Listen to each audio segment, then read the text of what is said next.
Alright, Karina baby, for the 24th, we have Something Awful. Let's take a look. Something awful. I found something awful on the refrigerator shelf.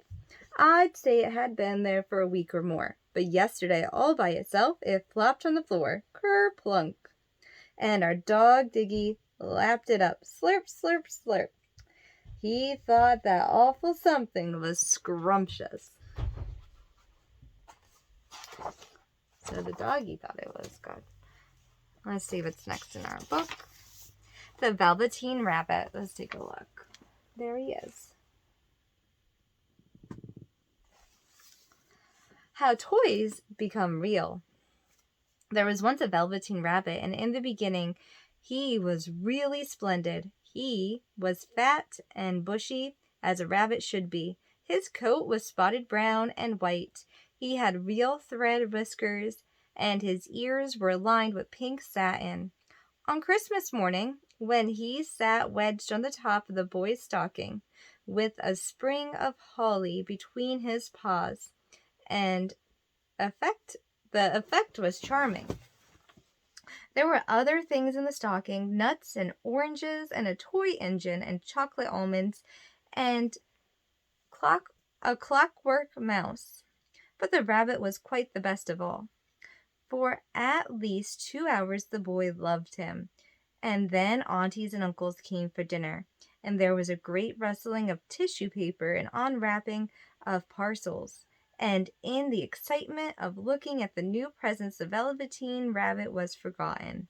For a long time he lived in the toy cupboard on the nursery floor, and no one thought very much about him. He was naturally shy, and being only made of velveteen, some of the more expensive toys quite snobbed him. The mechanical toys were very superior and looked down upon everyone else. They were full of modern ideas and pretended they were real. The model boats, who had lived through 2 seasons and lost most of their paint, caught the tone of them and never missed an opportunity of referring to his ragged engine terms. The rabbit could not claim to be a model or anything, for he didn't know that real rabbits existed. He thought they were all stuffed and sawdust like himself, and he understood that sawdust was quite out of date and should never be mentioned in modern circles.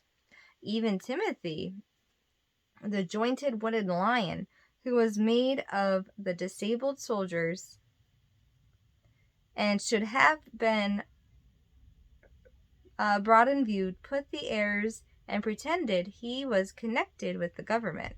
Between them and the poor little rabbit, who was made to feel himself very insufficient and commonplace, the other person who was kind to him at all was Skin Horse, the Skin Horse who lived longer in the nursery than any of the others.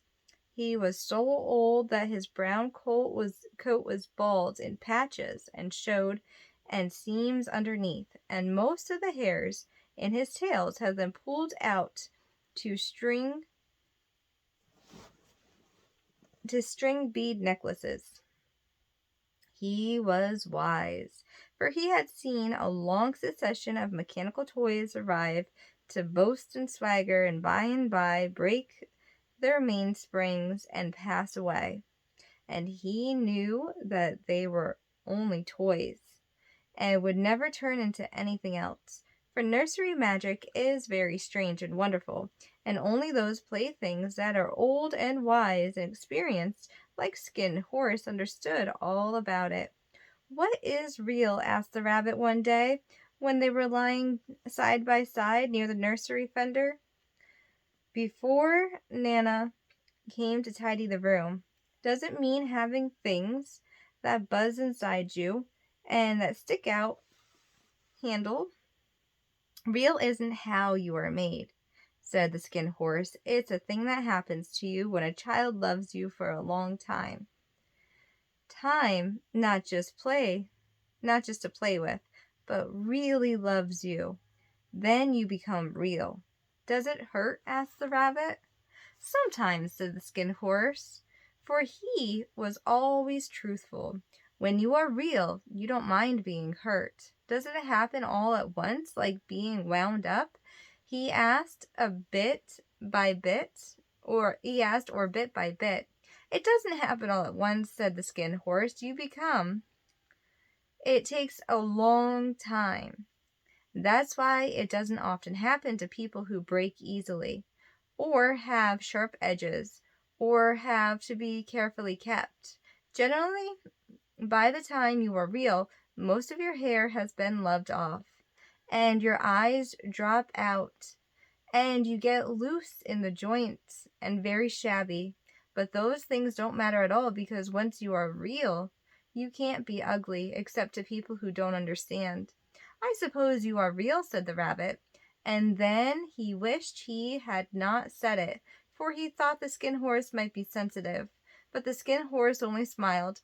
The boy's uncle made me real, he said.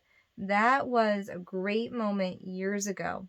But once you are real, you can't become unreal again. It lasts for always. The rabbit sighed. He thought it would be a long time before the magic could really happen to him. He longed to become real, to know what it felt like, and yet the idea of growing shabby and losing his eyes and whiskers was rather sad. He wished that he could become it without those uncomfortable things happening to him. There was a person called Nana who ruled the nursery. Sometimes she took no notice of the playthings laying about, and sometimes for no reason whatsoever she went sweeping about like a great wind and hustled them away in the cupboards. She called this tidying up.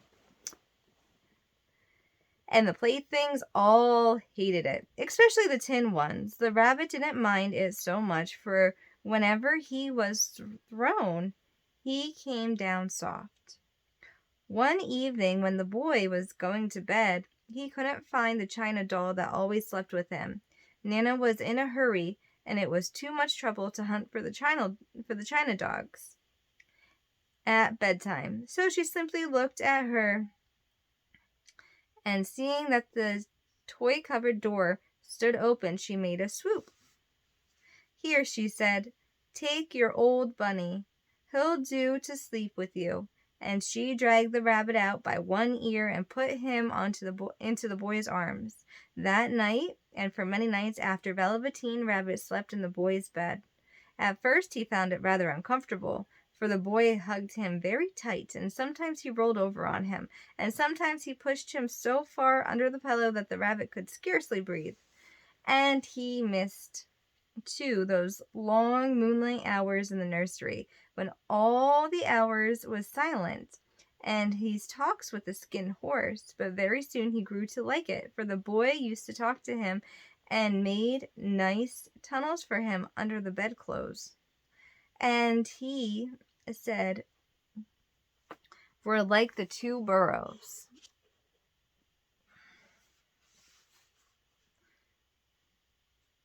The real rabbits lived in, and they had splendid games together. In whispers, when Nana had gone away for her supper and left the night light burning on the mantelpiece, and when the boy dropped off to sleep, the rabbit would snuggle down close under his little warm chin and dream with the boy's hands clasped close to him all night long. And so time went on, and the little rabbit was very happy, so happy that he never noticed how his beautiful velveteen fur was getting shabbier and shabbier, and his tail coming unsewn, and all the pink rivets of his nose where the boy had kissed him. Spring came, and they had long days in the garden, for whenever the boy went, the rabbit went too. He had rides in the wheelbarrow, and picnics in the grass, and lovely fairies' huts built for him under the raspberry canes behind the flower border.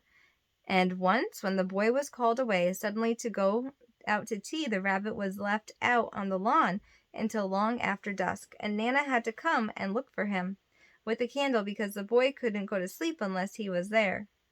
He was wet through with the dew and quite earthy from diving into the burrows the boy had made for him in the flower bed, and Nana grumbled as she rubbed him off with a corner of her apron.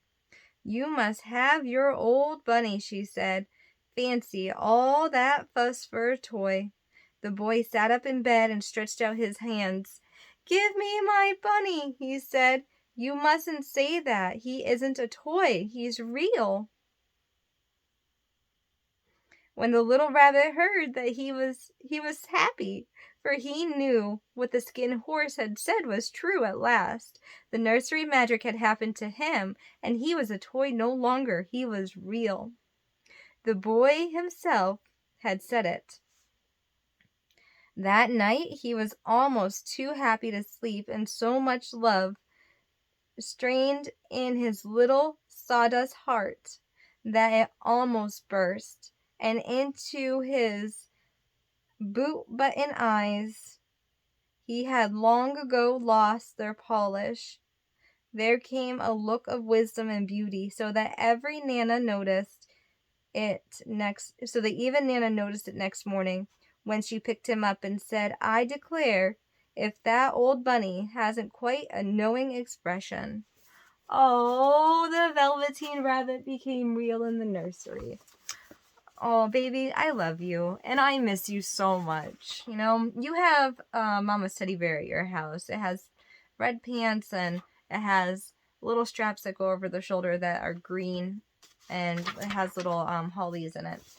My papa gave me that when I was 6 because he was sick, and he was like, he wanted me to hug this bear even after he went to heaven because it's just a memento. But I absolutely understand toys becoming real to the person that has them. All right, let's do, and I hope that you do too. I hope that you have a favorite toy that's just your toy and that becomes real to you. Mama misses you and loves you, baby, so much. I'm always there with you. If I'm not there with you in person, I am there with you in spirit. Every day you see the sun, Mama sees the same sun. Every night you see the moon, Mama sees the same moon. Honey, I love you and I miss you so much.